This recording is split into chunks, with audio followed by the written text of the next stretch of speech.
বিসমিল্লাহির রহমানির রহিম।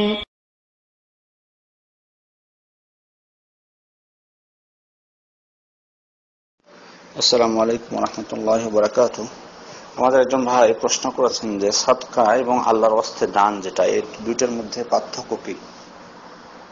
আসলে সাদাকা শব্দটি এটি কিন্তু যাকাত অর্থেও ব্যবহৃত হয়, যাকাত অর্থেও কিন্তু ব্যবহৃত হয়। সাদাকা শব্দটি যাকাত অর্থেও কিন্তু ব্যবহৃত হয়, যে কারণে যদি আপনি সাদাকা বলতে যাকাত বুঝিয়ে থাকেন, তাহলে আমি বলবো যে যাকাত শুধুমাত্র 8 খাতের জন্য নির্দিষ্ট। যে 8টি খাত পবিত্র কোরআনে উল্লেখ করা হয়েছে, আমরা এর আগে বলেছি, সে 8টি খাতের সাথে নির্দিষ্ট, এটি সকলের জন্য নয় যদি যাকাত হয়ে থাকে। আর যদি সাদাকা বলতে সাধারণ সদকা বুঝিয়ে থাকেন, সাধারণ সদকা বুঝিয়ে থাকেন, তাহলে এটি সবার জন্য, এটি সবার জন্যই। এটি সাধারণ সদকা, এটি মানে শুধুমাত্র 8 খাতের জন্য নির্দিষ্ট নয়, এটি 8 খাতের, শুধুমাত্র 8 খাতের জন্য নির্দিষ্ট নয়। আর এখানে কিছু বিষয় রয়েছে। সাদাকা বলতে সাধারণ মানে কুল্লু মারুফিন সাদাকা বলা হয়েছে, যে প্রত্যেকটা ভালো কাজই হচ্ছে সদকা। আপনি আপনার মুসলিম ভাইকে দেখে মুচকি হাসবেন, এটা একটা সাদাকা। সুতরাং সাদাকা শব্দটি অত্যন্ত ব্যাপক অর্থে ব্যবহৃত হয়ে থাকে। তো যাই হোক, যেটি বললাম যে সাদাকা যদি যাকাত অর্থে ব্যবহৃত হয়, তাহলে এটি গরিবদের জন্য, গরিব ফকির এবং 8 খাত, যেটি 8টি খাত আছে, এটি তাদের জন্য নির্দিষ্ট।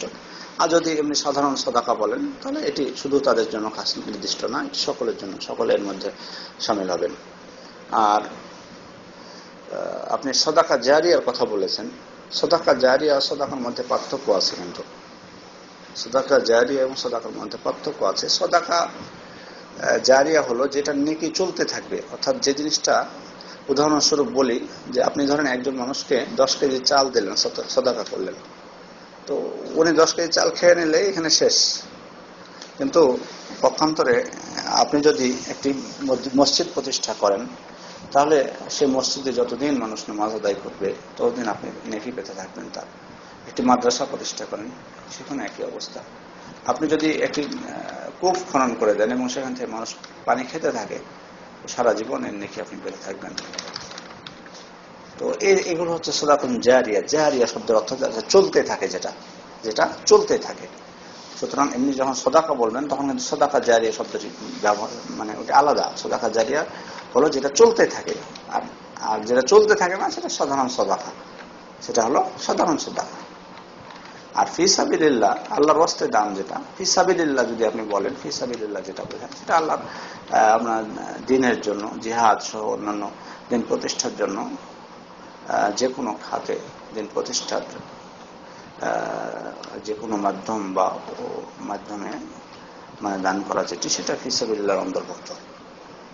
এই ফি সাবিলিল্লাহ বলতে সাধারণ সাদাকাও এর মধ্যে অন্তর্ভুক্ত হয়। ফি সাবিলিল্লাহ বলতে সাধারণ সাদাকাও এর মধ্যে অন্তর্ভুক্ত হয়। সুতরাং এই শব্দগুলা আপনার অনেক কিছু কিছু ব্যাপক অর্থ অনেক সময় ব্যবহার হয়, কিছু কিছু খাস অর্থ ব্যবহার হয়। যেমন ফি সাবিলিল্লাহ, এটি অনেক সময় খাসভাবে জিহাদের সাথেও ব্যবহৃত হয়, আবার অনেক সময় জিহাদ ছাড়া অন্যান্য ক্ষেত্রেও ব্যবহার হয়। আপনি স্বাভাবিকভাবে মাদ্রাসা যেগুলো, সেগুলো তো আপনি দান করতে পারেন, এগুলো ফি সাবিলিল্লাহর অন্তর্ভুক্ত হয়ে যাবে। এই ধরনের যে কোনো দাওয়াতি কর্মকাণ্ডে আপনি দান করতে পারেন, সেটিও ফি সাবিলিল্লাহর অন্তর্ভুক্ত হয়ে যাবে। তো অনেক সময় মানে এগুলো ব্যবহার অনুযায়ী পার্থক্য হয়ে থাকে, এগুলো ব্যবহার অনুযায়ী পার্থক্য হয়ে থাকে।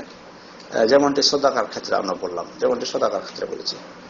সুতরাং শুধুমাত্র আপনি মনে রাখবেন একটা জিনিস, তাহলে সেটা সুবিধা হবে, যে যাকাত যেটি শুধুমাত্র সেটি ওই 8 খাতের জন্য নির্দিষ্ট, বাদ বাকি এগুলো কোনো নির্দিষ্ট নয়।